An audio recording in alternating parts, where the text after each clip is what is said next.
Selamat pagi, Bapak Ibu Saudara sekalian. Selamat datang dalam acara Sarapan Sabda bersama saya Pak Saparman.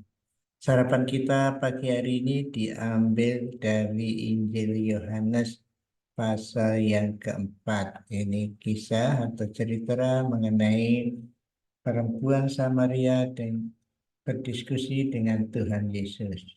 Perempuan Samaria berdiskusi dengan Tuhan Yesus. Saya akan bacakan sampai ayat yang keempat saja dulu. Ketika Tuhan Yesus mengetahui bahwa orang-orang Farisi telah mendengar bahwa ia memperoleh dan membaptis murid lebih banyak daripada Yohanes, meskipun Yesus sendiri tidak membaptis, melainkan murid-muridnya, ia pun meninggalkan Yudea dan kembali lagi ke Galilea.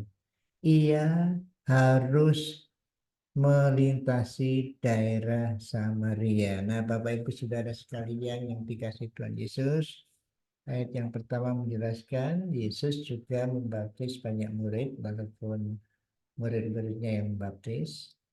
Lalu diketahui oleh orang Samaria. Nah, di ini Yesus menyingkir ya, melayani tempat lain. Jadi meninggalkan Yudea kembali ke Galilea. Nah, ini mungkin untuk menghindari supaya tidak terjadi per apa ya per, per, per- permusuhan antara baptisan Yohanes dan baptisan Yesus. Nah, ini juga itu perlu supaya jelas nantinya. Tapi oke, tapi kita lihat di sini tidak dijelaskan apa motivasinya, bukan itu, bukan karena hal ini tidak ada tulisan seperti itu, tetapi ia meninggalkan Yudea kembali lagi ke Galilea. Tapi jelas sekali ya ketika ada masalah itu ya, Yesus membaptiskan, murid-muridnya maksudnya, dan Yohanes membaptiskan, lalu orang Farisi mendengar. Nah, apa ini hubungannya ini? Tidak jelaskan di sini. Tapi karena itu Yesus pergi ke Galilea lagi.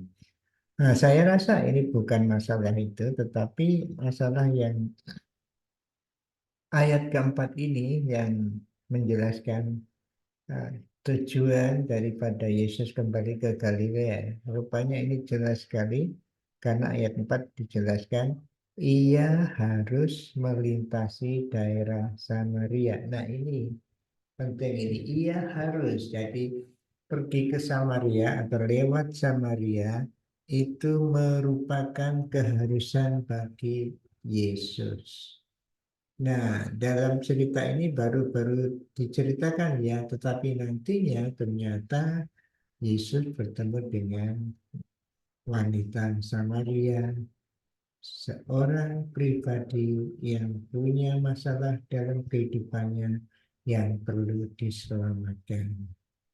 Jadi ini jelas sekali Yesus harus itu keharusan dari Tuhan atau keharusan dari kata-kata atau tugas Tuhan Yesus sendiri sebagai penyelamat manusia. Mesias Israel paling tidak waktu itu yang dimengerti sehingga dia harus. Yang mengharuskan siapa? Ya, dia sendiri. Yaitu kehendak Allah. Ini namanya keharusan oleh karena kehendak Allah. Mengharuskan pergi melewati Samaria dan pada cerita nanti akan bertemu wanita Samaria bertobat dan terjadi kebangunan rohani besar-besaran di kota Samaria. Makanya di sini jelas sekali bahwa melewat Samaria merupakan keharusan tugas Tuhan Yesus waktu di bumi untuk memberitakan kabar keselamatan di Samaria. Walaupun Samaria dan Yahudi itu tidak akur. Orang Yahudi menganggap Samaria itu orang rendah ya, karena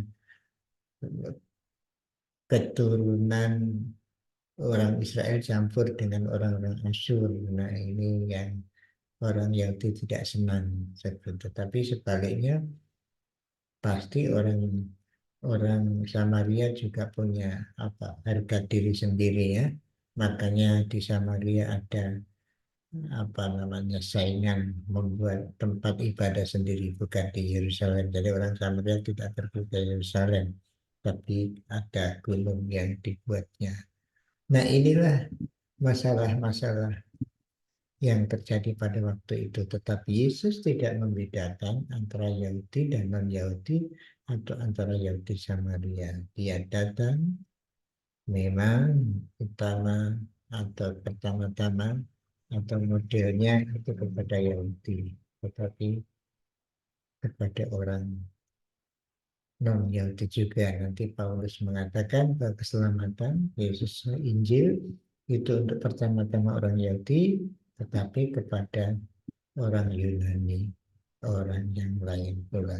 Semua orang memang lewatnya Yahudi, tetapi kedatangan Yesus bagi semua orang, termasuk orang yang mempunyai masalah seperti perempuan Samaria. Kepada orang Samaria yang mempunyai masalah ini, Yesus harus ke sana. Luar biasa ini juga. Yesus punya kewajiban menyelamatkan siapa saja, termasuk Bapak Ibu Saudara dan saya, keluarga Bapak Ibu Saudara, relasi Bapak Ibu Saudara. Yesus ingin mengharuskan dirinya menyelamatkan mereka. Mari kita ikut ambil bagian pekerjaan Yesus menjadi perantara keselamatan bagi orang lain. Mari kita berdoa. Tuhan, kami bersyukur luar biasa Tuhan Kau memberikan kepada kami pengertian bahwa menyaksikan Injil itu merupakan tugas keharusan bagimu dan tentu juga bagi kami.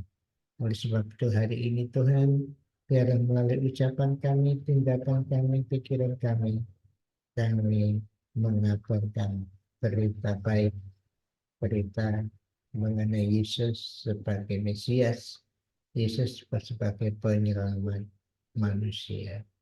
Terima kasih Tuhan, dalam nama-Mu kami berdoa. Amin. Selamat beraktivitas Bapak Ibu Saudara sekalian. Tuhan Yesus memberkati Bapak Ibu Saudara dan saya. Amin.